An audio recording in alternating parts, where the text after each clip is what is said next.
Bismillahirrahmanirrahim. Assalamualaikum warahmatullahi wabarakatuh.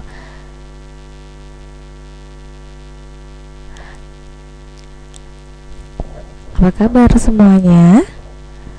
Baik, di video kali ini kita akan membahas tentang ahkamu mad atau hukum bacaan mad.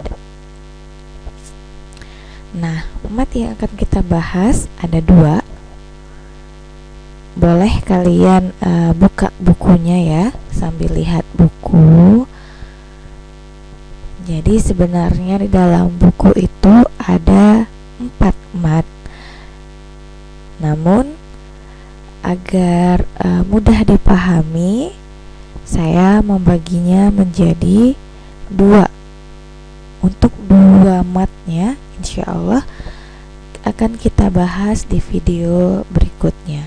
Nah, mad yang akan kita bahas adalah mad silah dan mad tamkin.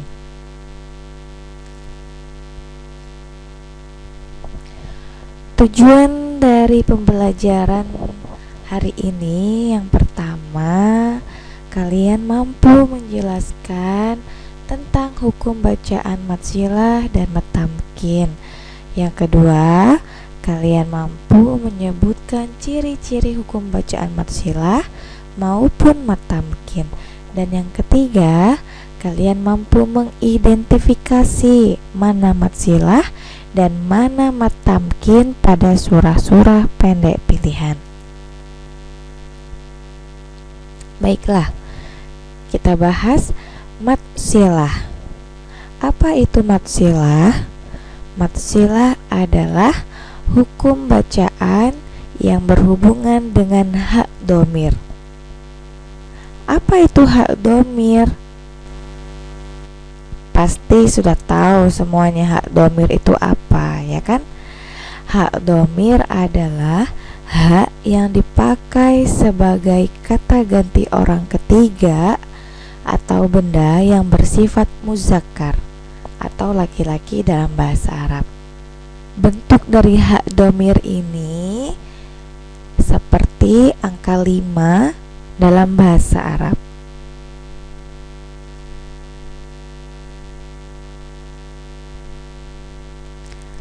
Nah,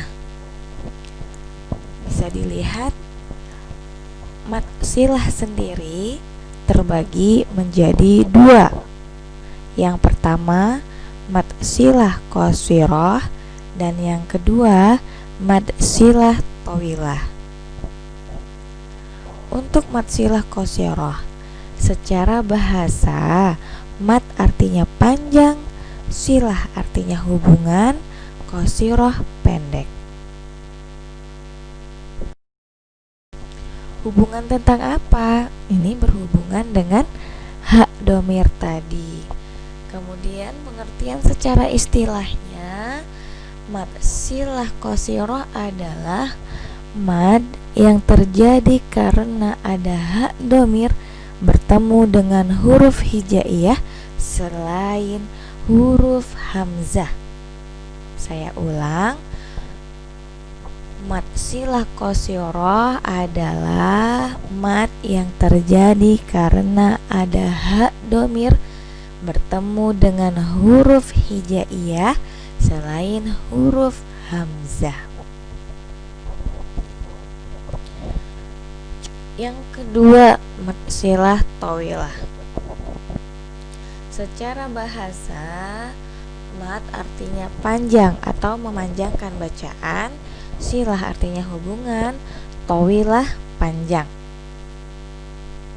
Menurut istilah, mad silah tawilah yaitu mad yang terjadi karena ada hak dhamir bertemu dengan huruf hamzah.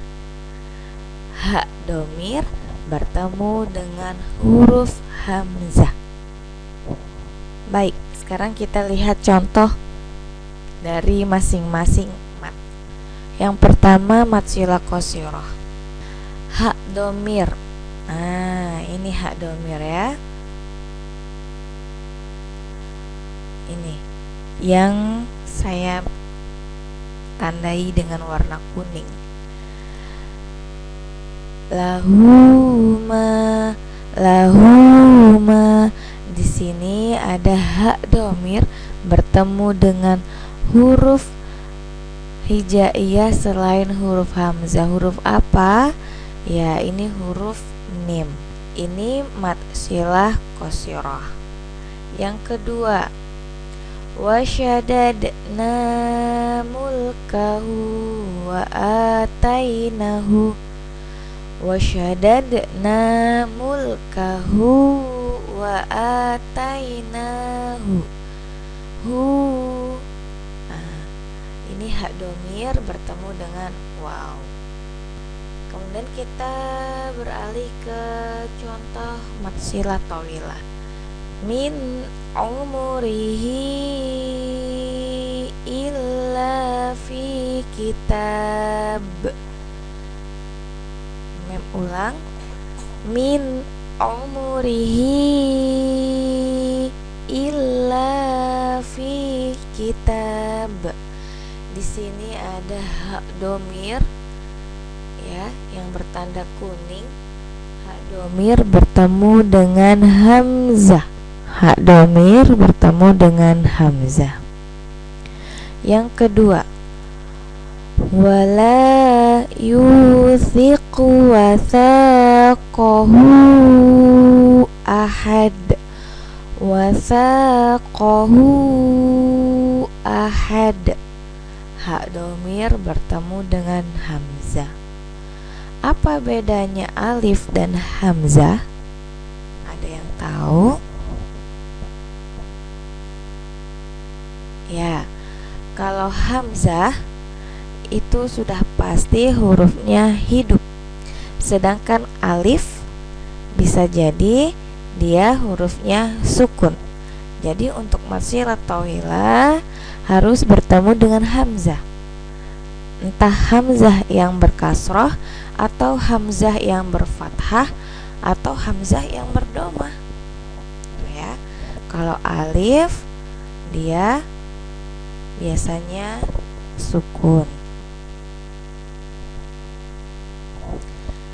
Cara membaca mad silah qasirah itu dibaca panjang 2 harokat atau 1 alif. Sedangkan mad silah tawilah dibaca panjang 5 harokat atau 2,5 alif. Nah, ciri-ciri mad silah.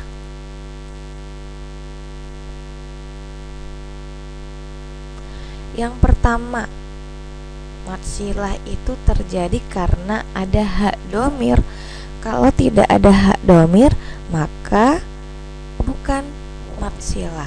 Jadi syarat atau ciri-ciri yang pertama, dia harus ada hak domir. Hak domirnya bisa seperti ini, bisa pula seperti angka 5 dalam bahasa Arab. Yang kedua, hak domirnya berada di akhir kata. Ya, hak domirnya berada di akhir kata. Yang ketiga, hak domirnya tidak dibaca sambung dengan huruf setelahnya. Hak domirnya tidak dibaca sambung dengan huruf setelahnya.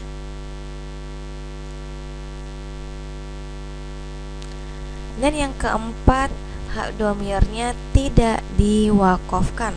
Tidak boleh diwakofkan, dia harus dibaca, tidak boleh diwakofkan.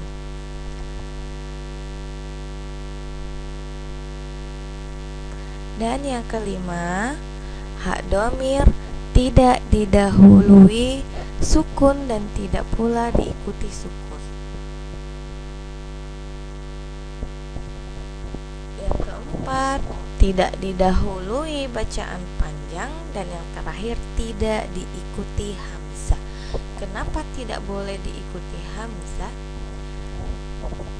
Jika diikuti hamzah, maka haknya akan berubah. Dia menjadi hak seperti ini nih. Nah, ini bukan mad silah.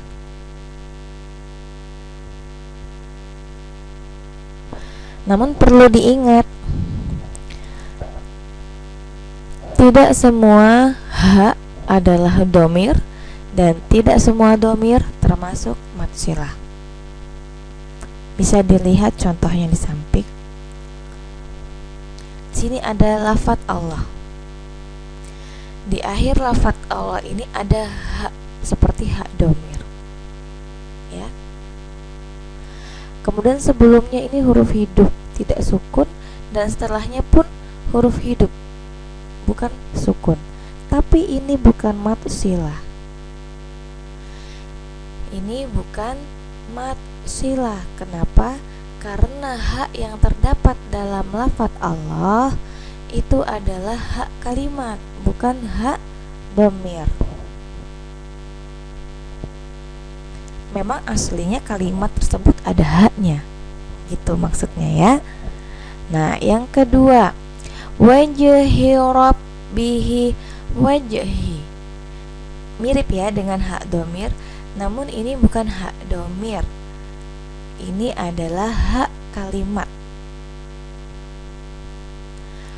Karena apa? Wajhi. Jika dihilangkan haknya tentu tidak berarti. Nah, kalau wajhi itu artinya wajah. Ya, jadi nggak bisa. Ini bukan hak dhamir, melainkan hak kalimat.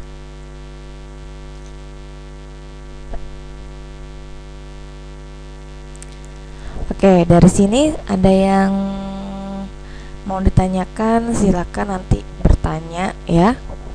Misalnya belum paham apa itu mad silah qasirah dan mad silah tawilah, silakan bertanya. Selanjutnya kita bahas mad tamkin. Apa itu mad tamkin? Secara bahasa, mad artinya panjang atau memanjangkan bacaan, tamkin artinya menegaskan atau memantapkan. Apa yang ditegaskan dan apa yang dimantapkan? Nah, secara istilah, mad tamkin berarti mad yang terjadi karena adanya ya bertasydid yang berharokat kasrah bertemu dengan ya sukun. Ya bertasydid yang harokatnya kasrah bertemu dengan ya sukun. Contohnya, wa idza huyitum huyitum huyitum. Cara membacanya dibaca panjang dua harokat dengan memantapkan bunyi ya bertasydidnya. Huyitum huyitum. Nah, yang kedua, lafi oiliin oiliin. Nah, ini ada ya bertasydid yang harokatnya kasroh bertemu dengan ya sukun.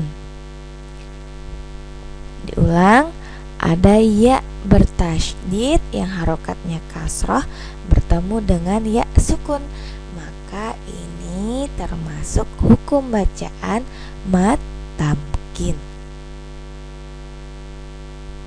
Ingat, cara bacanya dibaca panjang dua harokat dengan dimantapkan, ditegaskan bunyi ya bertasydidnya.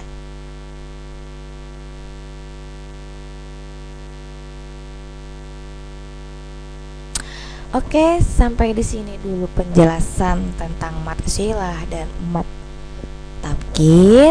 Untuk selanjutnya kita akan membahas mad badal dan mad farqi. Oke, jika ada pertanyaan silakan bertanya, boleh hubungi Mem lewat WhatsApp atau Classroom.